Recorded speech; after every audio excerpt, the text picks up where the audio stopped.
La scène classique. Vous êtes au supermarché. Votre enfant voit un paquet de bonbons, vous dites non calmement. Et là, c'est le drame. Les pleurs, les cris, le corps qui se jette par terre, tous les regards se tournent vers vous. Dans votre tête, une seule question tourne en boucle. Mais pourquoi il ne comprend pas un simple non? Qu'est-ce que je fais de mal? Je vous rassure, vous n'êtes pas seul. Dans cette vidéo, je ne vais pas vous donner 10 astuces compliquées. Je vais vous donner une seule règle, une approche qui va désamorcer 90% de ces situations. C'est le secret des familles où l'on se sent écouté et respecté. Et attention, la plupart des parents, même les plus aimants, commettent une erreur fondamentale qui transforme une petite frustration en véritable crise. Restez bien jusqu'au bout pour découvrir comment l'éviter pour toujours. Avant de vous livrer cette règle, il faut comprendre ce qui se passe dans la tête de votre enfant. Son cerveau est en pleine construction, la partie qui gère les émotions fortes, qu'on appelle le cerveau reptilien et limbique, est très active. Mais la partie qui gère la logique, la raison, le fameux cortex préfrontal, est encore en travaux. Quand une grande émotion comme la frustration ou la colère déferle, c'est comme si le cerveau rationnel se déconnectait. L'enfant est littéralement submergé. Tenter de le raisonner à ce moment-là, c'est comme essayer d'utiliser une télécommande sans pile. Ça ne marche pas. Alors, je veux que vous entendiez ceci. Ce n'est pas de votre faute, et ce n'est pas un caprice pour vous manipuler. C'est simplement un cerveau d'enfant qui vous envoie un SOS. Il dit « Je suis sous l'eau, je n'arrive pas à gérer cette vague ». Votre rôle n'est pas de le punir pour sa noyade, mais de lui apprendre à nager.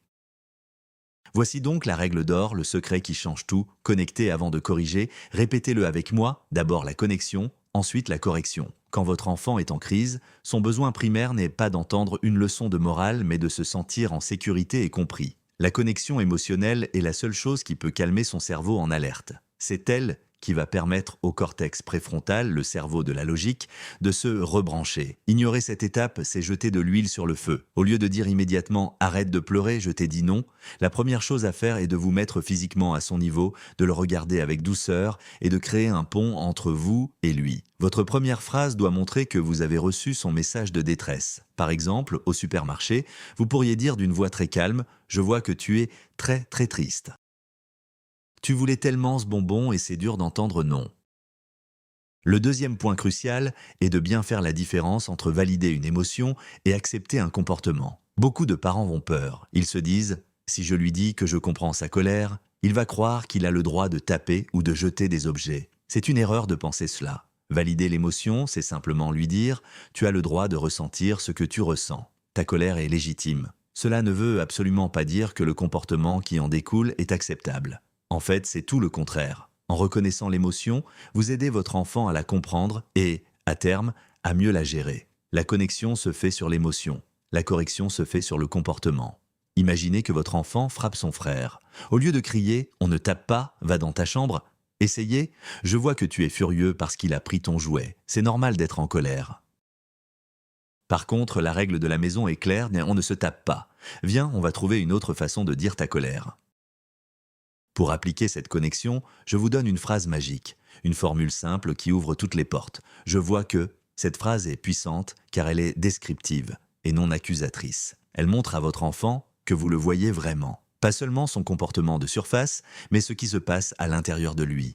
C'est une invitation à la discussion, pas un jugement. Entraînez-vous à l'utiliser. Je vois que tu as les larmes aux yeux, ça a l'air de te faire beaucoup de peine. Ou encore, je vois que tu as jeté tes crayons par terre, tu as l'air vraiment frustré par ce dessin. Cette simple observation permet à l'enfant de se sentir rejoint. Il n'a plus besoin de crier plus fort pour que sa détresse soit entendue, car vous venez de lui montrer que vous l'avez déjà entendu. C'est le début de l'apaisement. Vous devenez un allié dans sa tempête émotionnelle et non un adversaire. La connexion ne passe pas seulement par les mots. Votre corps parle bien plus fort que votre voix. Face à un enfant en crise, notre instinct est souvent de rester debout, de le dominer de toute notre hauteur, ce qui peut être perçu comme menaçant et accentuer sa panique. Le geste le plus simple et le plus puissant est de vous mettre à sa hauteur. Accroupissez-vous, asseyez-vous par terre. Ce simple changement de niveau envoie un message clair. Je suis avec toi, pas contre toi, nous sommes au même niveau. Ensuite, utilisez le contact physique avec prudence et respect. Ne forcez jamais un câlin, vous pouvez simplement tendre la main ou poser une main douce sur son dos en disant « Je suis là si tu as besoin ». Parfois, le silence et une présence calme et aimante sont bien plus efficaces que n'importe quel discours. Votre propre calme est contagieux. Si vous respirez profondément, vous l'aidez inconsciemment à réguler sa propre respiration et à sortir de la crise. Un autre outil de connexion extrêmement puissant est l'écoute réflexive. Cela consiste à devenir le miroir des émotions de votre enfant. Vous lui renvoyez ce que vous avez compris de sa situation avec vos propres mots. C'est bien plus que de simplement répéter ce qu'il dit. C'est lui montrer que vous avez compris l'émotion cachée derrière ces mots. Par exemple, si votre enfant rentre de l'école en criant « Je déteste l'école, c'est nul », au lieu de répondre « Mais non, c'est bien l'école », essayez l'écoute réflexive. On dirait que tu as passé une journée vraiment difficile. Tu as l'air en colère et déçu. Vous verrez souvent l'enfant s'arrêter, vous regarder et dire « Oui, c'est un moment magique ». Il se sent enfin compris. Cette validation lui permet de passer à l'étape suivante. Vous racontez ce qui s'est réellement passé. L'écoute réflexive ne résout pas le problème immédiatement, mais elle crée l'espace de sécurité nécessaire pour pouvoir en parler et trouver une solution ensemble. Ce n'est qu'une fois la connexion établie que le cerveau de votre enfant est prêt à apprendre. Rappelez-vous, quand l'amygdale, le centre de l'alarme, est activé, le cortex préfrontal, le centre de la raison, est en pause. Votre empathie, vos mots doux, votre présence rassurante, tout cela sécrète de l'ocytocine, l'hormone de l'attachement et du calme. Cette hormone vient apaiser l'amygdale, le signal d'alarme s'éteint. C'est seulement à ce moment-là que la partie logique du cerveau de votre enfant redevient accessible. C'est à ce moment-là que vous pouvez passer à la deuxième partie de la règle, la correction, ou plutôt l'enseignement. Maintenant qu'il est calme et réceptif, vous pouvez parler de la règle, du comportement attendu et des solutions. Par exemple, après la crise des bonbons, une fois l'enfant calmé dans vos bras, vous pouvez dire « Je sais que c'était dur ». La règle, c'est qu'on ne mange pas de sucreries avant le repas. Qu'est-ce qu'on pourrait choisir comme bon dessert après avoir bien mangé?